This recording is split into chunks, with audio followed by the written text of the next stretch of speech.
이교구 양성다락방 정청희 성도입니다. 제자 양육을 받기 전 저의 신앙은 오랜 교회 생활에 비해 깊이가 얕은 신앙이었습니다. 예배와 봉사는 꾸준히 참여했지만 그것이 하나님과의 인격적인 관계에서 비롯된 것이라기보다는 익숙함과 책임감에서 비롯된 경우가 많았습니다.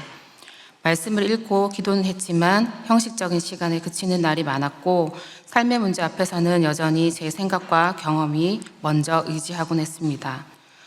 신앙과 삶이 분리된 채로 교회 안에서는 신앙인으로 살았지만 세상 속에서는 믿음의 영향력이 크지 않음을 스스로 느끼고 있었습니다. 이러한 제 신앙의 모습에 대해서 스스로 갈급함을 느끼던 중 새신자 교육을 마치고 제자 양육반에 대한 권유를 받게 되었습니다. 단순히 성경 지식을 외우는 과정이 아니라 예수님의 제자로 살아가는 삶을 배우는 시간이라는 설명이 마음에 와닿았습니다. 처음에는 제자라는 단어가 부담스럽기도 했지만 더 이상 머무르는 신앙이 아닌 성장하는 신앙 생활을 하고 싶다는 마음으로 참여를 결단하게 되었습니다. 매주 말씀을 중심으로 한 나눔과 질문, 그리고 삶을 돌아보는 과정, 제 신앙을 점검하게 되는 중요한 시간이었습니다.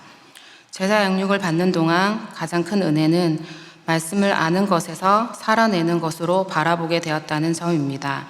말씀 속 인물들이 먼 이야기가 아니라 지금의 제 모습과 삶에 연결되어 있다는 사실을 깨닫게 되었고 하나님께서 제 삶의 작은 부분까지도 인도하고 계심을 경험하게 되었습니다. 특히 매주 두 구절씩 성경 말씀을 암송하는 시간은 제자 양육에서 잊을 수 없는 경험이었습니다. 솔직히 말씀드리면 바쁜 일상생활 속에서 이번 주는 정말 시간이 없다라는 말이 제 입에 자주 붙어 있었습니다. 어떤 주에는 언제 외웠는지 기억도 나지 않은 채 시험 직전까지 마음속으로 중얼중얼 외우며 자리에 앉은 적도 있었습니다. 그런데 신기하게도 그렇게 간절하고 다급한 마음으로 붙들었던 말씀이 오히려 더 오래 마음에 남아서 이후에 삶의 순간순간 떠오르곤 했습니다. 그 경험을 통해서 말씀은 여유 있을 때만 붙드는 것이 아니라 바쁠수록 더 붙들어야 할 생명의 말씀이란 사실을 깨닫게 되었습니다. 또한 기도에 대한 태도도 변화되었습니다.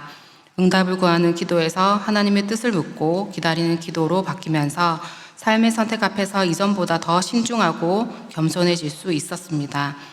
공동체 안에서는 솔직한 나눔, 또한 큰 위로와 도전이 되었고 혼자가 아닌 함께 제자의 길을 걷고 있음을 느끼게 해주었습니다. 제자 양육은 제 신앙의 방향을 다시 세워준 귀한 시간이었습니다.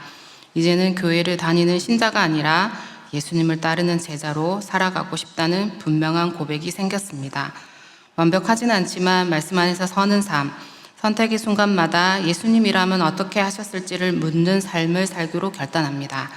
앞으로도 제가 양육에서 배운 말씀과 삶의 태도를 붙들고 가정과 일터 그리고 공동체 안에서 하나님 나라를 드러내는 제자로 살아가기 소망합니다. 감사합니다.